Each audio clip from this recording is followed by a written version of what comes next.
Good morning दोस्तों, स्वागत है आपका आज के मुख्य समाचारों में। जी हाँ दोस्तों, आपको यहाँ पर देखने को मिलेंगी सुबह से लेकर शाम तक की तमाम बड़ी खबरें मुख्य समाचार ब्रेकिंग न्यूज अपडेट्स के रूप में। तो चलिए दोस्तों, जान लेते हैं आज की पहली बड़ी खबर। सरकार बोली चुनाव आयुक्तों की नियुक्ति में जज जरूरी नहीं, सुप्रीम कोर्ट में कहा जरूरी नहीं आयोग तभी स्वतंत्र हो जब पैनल में जज हो। जी हाँ दोस्तों, मुख्य चुनाव आयुक्त सीईसी और अन्य चुनाव आयुक्तों ईसी की नियुक्ति वाले नए कानून को लेकर बुधवार को केंद्र सरकार ने सुप्रीम कोर्ट में हलफनामा दायर किया। केंद्र सरकार ने कहा कि यह दलील गलत है कि आयोग की स्वतंत्रता तभी होगी जब सिलेक्शन पैनल में कोई जज जुड़े हों। इलेक्शन कमीशन एक स्वतंत्र संस्था है। इस याचिका का मकसद सिर्फ राजनीतिक विवाद को खड़ा करना है। सुप्रीम कोर्ट नए कानून को चुनौती देने वाली याचिका पर सुनवाई कर रहा है।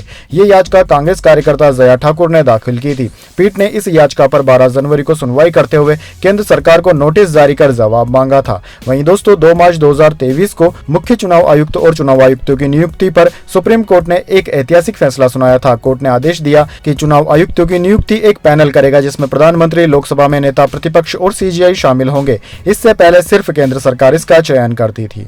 इसके बाद दोस्तों जान लेते हैं अगली खबर। भारी सुरक्षा के बीच कोर्ट में एल्विस यादव की पेशी, इन धाराओं के संशोधन पर हुई सुनवाई। जी हां दोस्तों, सांपों के जहर की तस्करी मामले में 14 दिन की जेल की सजा काट रहे मशहूर यूट्यूबर एल्विस यादव को गौतम बुद्ध नगर जिला अदालत में पेश किया गया। उनके साथ 2 अन्य दोस्तों को भी कोर्ट में हाजिर किया गया, जिन्हें आज बुधवार को नोएडा पुलिस ने गिरफ्तार किया था। दोस्तों बताया जा रहा है कि बिग बॉस के विनर पर लगी धाराओं में संशोधन के लिए कोर्ट में पेश किया गया है। नोएडा पुलिस ने इस मामले में बुधवार को एल्विस यादव के 2 दोस्तों को भी गिरफ्तार किया है। इनके नाम ईश्वर और विनय बताए जा रहे हैं। विनय ने पूछताछ में कबूल किया है कि वो एल्विस का दोस्त है। वहीं ईश्वर पहले ही गिरफ्तार किया जा चुका है। सपेरे राहुल का वह परिचित है। इस तरह नोएडा पुलिस सांपों के जहर के तस्करी मामले में अब तक 8 लोगों को गिरफ्तार कर चुकी है। वहीं दोस्तों एल्विस यादव के खिलाफ नोएडा सेक्टर 49 में केस दर्ज है। इसकी विवेचना नोएडा सेक्टर 20 की पुलिस कर रही है। इसमें यूट्यूबर के खिलाफ आईपीसी की धारा 284, 279, 120 बी और वाइल्ड लाइफ प्रोटेक्शन एक्ट 1972 की धारा 939, 48, 49, 50, 51 के तहत केस दर्ज हुआ है।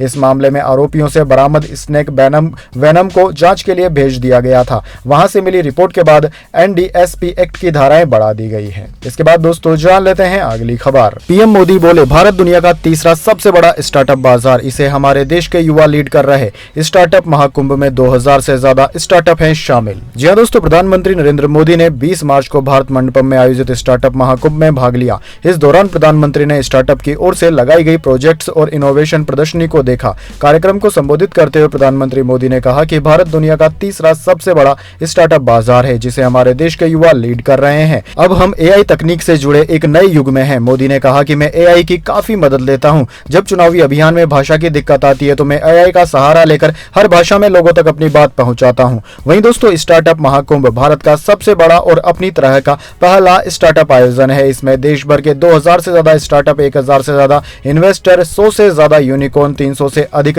इंक्यूबेटर और एक्सीलरेटर अपनी आइडियाज के साथ शामिल हो रहे हैं। इसके बाद दोस्तों जान लेते हैं अगली खबर। कर्नाटक हाईकोर्ट का 23 डॉग ब्रीड्स पर बैन से इनकार, केंद्र ने राज्य को प्रतिबंध का सर्कुलर भेजा था। कोर्ट बोला सरकार फैसले का आधार बताए।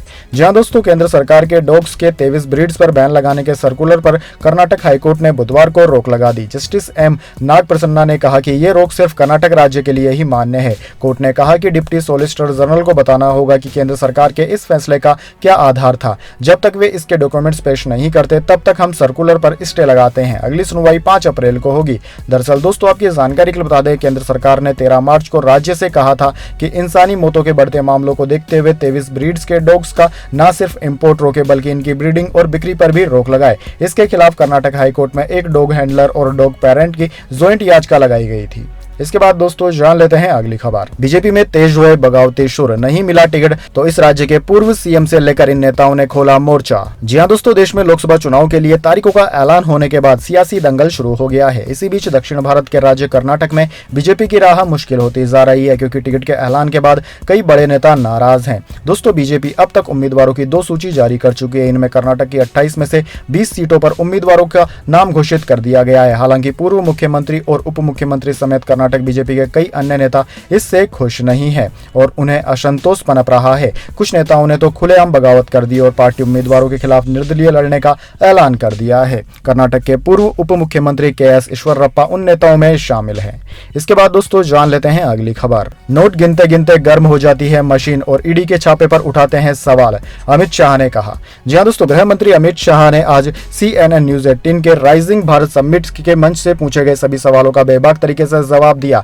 जब उनके नेताओं के घरों पर एनफोर्समेंट डायरेक्टरेट यानी कि ईडी, सीबीआई और इनकम टैक्स डिपार्टमेंट के छापों को लेकर सवाल पूछा गया तो उन्होंने विपक्ष पर करारा हमला बोल दिया। उन्होंने कहा कि नरेंद्र मोदी के प्रधानमंत्री बनने के बाद काले धन पर कठोर कार्रवाई हुई। ईडी काले धन पर कार्रवाई कर रही है। ईडी ने जितनी भी संपत्तियां कुर्क की है उनमें से सिर्फ 5% राजनीतिक दलों से जुड़े हुए लोगों की है, बाकी 95% काले धन वाले लोगों की है। इसके बाद दोस्तों जान लेते हैं अगली खबर। केजरीवाल की याचिका पर हाईकोर्ट ने ईडी से मांगा जवाब। सीएम ने समन को चुनौती दी थी। कोर्ट ने पूछा आप पेश क्यों नहीं होते।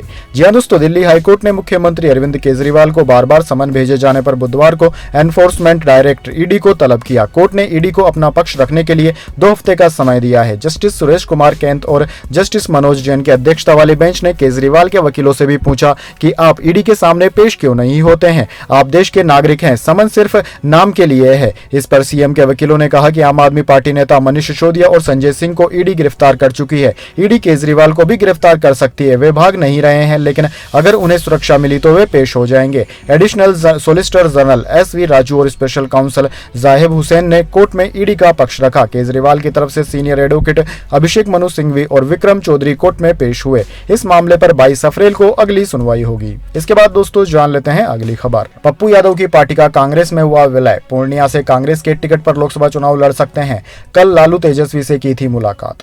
जी हां दोस्तों, जाप यानी कि जन अधिकार सुप्रीमो पप्पू यादव की पार्टी का कांग्रेस में विलय हो गया है। दिल्ली में प्रेस कॉन्फ्रेंस में इसका ऐलान किया गया। कांग्रेस ने इसे ऐतिहासिक विलय बताया। पप्पू यादव कांग्रेस के टिकट पर पूर्णिया से लोकसभा चुनाव लड़ सकते हैं। उनकी पत्नी रंजीत रंजन राज्यसभा सदस्य है। उन्हें कांग्रेस ने छत्तीसगढ़ से राज्यसभा भेजा था। बिहार के कांग्रेस प्रभारी मोहन प्रकाश ने पप्पू यादव की पार्टी का कांग्रेस में विलय कराया। पप्पू यादव के साथ उनके बेटे सार्थक यादव भी मौजूद रहे। सार्थक रंजन रणजी खेलते हैं। इस अवसर पर मोहन प्रकाश ने कहा कि साझेदारी न्याय से प्रभावित होकर पप्पू यादव ने कांग्रेस में विलय करने का निर्णय लिया है।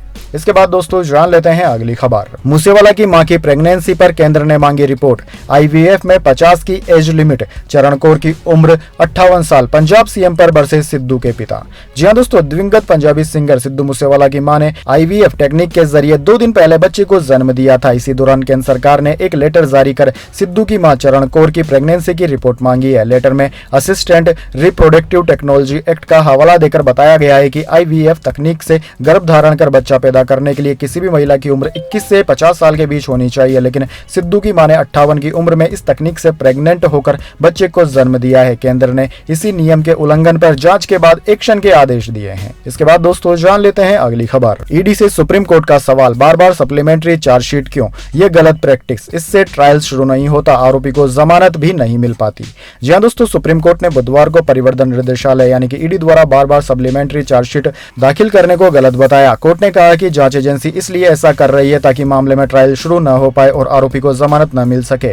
कोर्ट ने ईडी से कहा कि इस तरह की प्रैक्टिस गलत है। ऐसा करके किसी आरोपी को अनिश्चित काल के लिए जेल में नहीं रख सकते। कोर्ट ने साथ ही कहा कि इस मामले में शख्स 18 महीने से जेल में है। इससे हमें परेशानी हो रही है। किसी मामले में हम खुद इस मुद्दे को उठाएंगे। जब आप किसी आरोपी को गिरफ्तार करते हैं तो मुकदमा शुरू करना जरूरी होता है। अदालत ने दिल्ली के पूर्व उप मुख्यमंत्री मनीष सिसोदिया की कैद का जिक्र किया। उन्हें फरवरी 2023 में शराब नीति मामले में ईडी ने गिरफ्तार किया था।